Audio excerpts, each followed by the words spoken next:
Hello guys! Good morning! Dahil gala is life, meron po tayong pupuntahan ngayon. Pupuntahan natin yung isa sa mga pinakamagandang chapel dito sa Abra. Nakikita ko lang kasi ito sa social media at na-curious ako kaya gusto ko siyang puntahan guys. Dito nga pala ako nag-park kasi mas malamig dito kaya samahan niyo ako. Let's go! At eto na nga, on the way na kami papuntang Alawa-Tineg. Kasama ko nga pala dito yung dalawang pinsan ko at todo kwento siya. Pero teka, ba't parang iba na yung daan? Hindi na ito yung daan papuntang Alawa-Tineg. Dahil sa mala kinakwento ng kasama ko, hindi na namin namamalayan, iba na pala yung daan. Yung isa naman na kasama ko, busy sa kaka-cellphone. Yun pala, daan pala ito papuntang Kaparkan Fort. Pero okay lang, worth it naman ang view. Ito pala yung bumungad sa amin na view. Ang ganda, sobra. Ito pala yung daan papuntang Kaparkan Falls. Hindi pa kasi ko makakapunta dito. Napakatahimik yung paligid, grabe ang ganda. Sana makakapunta din ng Kaparkan Falls soon. Pero gusto kong bumalik dito at magmumotor na lang kami para mas maganda at enjoy.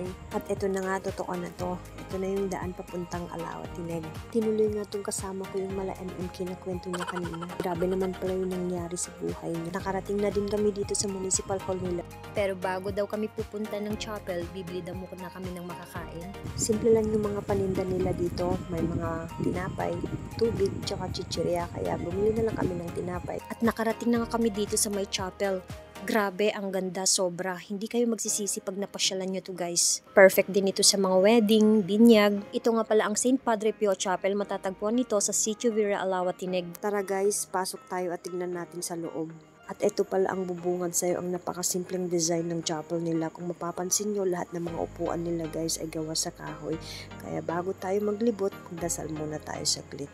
At pagkatapos kong magdasal, naglibot muna kami dito sa paligid ng chapel. Kung mapapansin nyo guys, tanaw mo talaga dito yung Upper Rolling Hills. Parang nasa Baguio ka lang.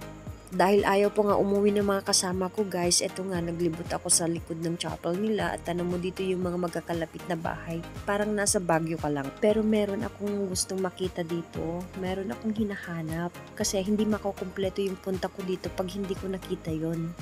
Kaya tignan muna natin dito guys. Ito talaga yung isa sa gusto kong makita dito sa chapel nila, no? Yung napakalaking cruise nila. Opak, bongga, 'di ba? O tignan niyo naman guys, mala vintage yung ano nila dito. Perfect talaga yung location kasi parang nasa Baguio ka lang. O, 'di ba? Tapos, mayroon din silang sariling CR. Tapos, tanaw mo pa dito yung Upper Rolling Hills. O, tignan nyo guys, napakatahimik na lugar.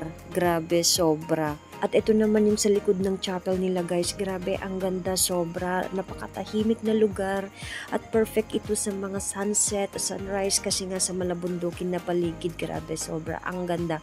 Wala akong masabi guys. Kaya kung pupunta kayo dito, hindi masasayang ang effort nyo guys. Promise. At syempre, pag bago lang po kayo dito, kumontak lang po kayo sa mga taga LGU kung sino po yung in charge nila dito. Sa mga bago po na pupunta dito, malapit na lang po dito yung Upper Rolling Hills guys. Kaya yan.